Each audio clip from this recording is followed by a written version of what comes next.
Hello viewers, welcome back to our channel MS vlogs. ఈరోజు recipe వచ్చేసి cabbage. ఏంటి క్యాబేజా? Cabbage కాదమ్మా, క్యాబేజీ ఎగ్ బుజ్జి. ఈ రెసిపీ నేను ఎప్పుడు తినలేదే. ఎంత తిన్నా క్యాలరీస్ ఎక్కువ అవ్వకూడదు, తినే ప్రతి దాంట్లోనూ ప్రోటీన్ ఉండాలి. అలాంటి రెసిపీ ఈ క్యాబేజీ ఎగ్ బుజ్జి. ఎన్నిసార్లు తిన్నా బోర్ కొట్టనే కొట్టదు. మరి ఇంకా ఏమాత్రం ఆలస్యం చేయకుండా రెసిపీ చేసేద్దాం, చూసేయండి.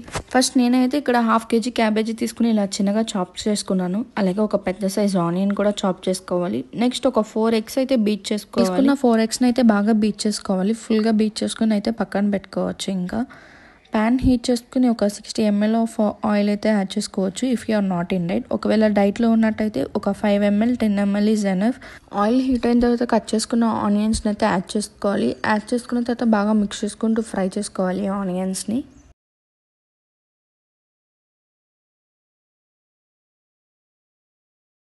ఆనియన్స్ 80% కుక్ అయ్యాక 1/4 స్పూన్ ఆఫ్ పసుపు అయితే యాడ్ చేసుకోవాలి. అలాగే 1/2 spoon of ginger garlic paste కూడా యాడ్ చేసుకోవాలి మనం ఇప్పుడు.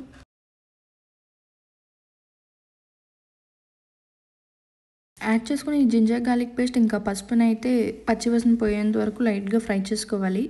ఇప్పుడు ఇంకా మనం చాప్ చేసుకున్న క్యాబేజీని అయితే మనం యాడ్ చేసుకోవచ్చు. ఒక 2 స్పూన్స్ ఆఫ్ సాల్ట్ అయితే నేను యాడ్ చేసుకున్నాను. యాడ్ చేసుకున్న తర్వాత ఫుల్గా అయితే మిక్స్ చేసుకోవాలి. క్యాబేజీని మొత్తం అంతా మిక్స్ చేసుకున్న తర్వాత 3 minutes అయితే లిడ్ పెట్టి వదిలేసినట్టయితే క్యాబేజీ నుంచి ఈ విధంగా మనకి వాటర్ అనేది ఎక్స్ట్రాక్ట్ అవుతుంది. అప్పుడే పచ్చివాసన అనేది పోతుంది క్యాబేజీ నుంచి.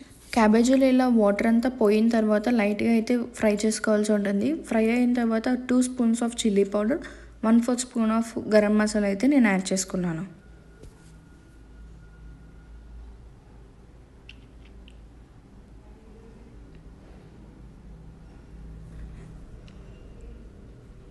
దీన్ని మొత్తాన్ని ఫుల్గా మిక్స్ చేసుకోవాలి. బాగా ఆయిల్ ఎక్స్ట్రాక్ట్ అయ్యేంత వరకు మనం మిక్స్ చేసుకోవాలి కర్రీ నుంచి.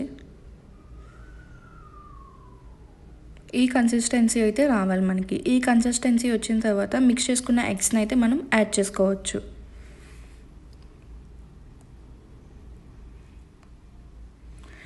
ఒక 2 minutes లిడ్ పెట్టి వదిలేసినట్టయితే ఎగ్స్ అనేది బాగా కుక్ అవుతుంది. కుక్ అయిన తర్వాత మనం ఫుల్గా మిక్స్ చేసుకుంటూ ఇంకా ఫ్రై యాడ్ చేసిన తర్వాత మనం అడుగంటుకోకుండా మిక్స్ చేసుకుంటూనే ఫ్రై చేసుకోవాలి. మనమైతే ఒక 30 to 40 seconds వరకు ఫ్రై చేసుకోవాలి.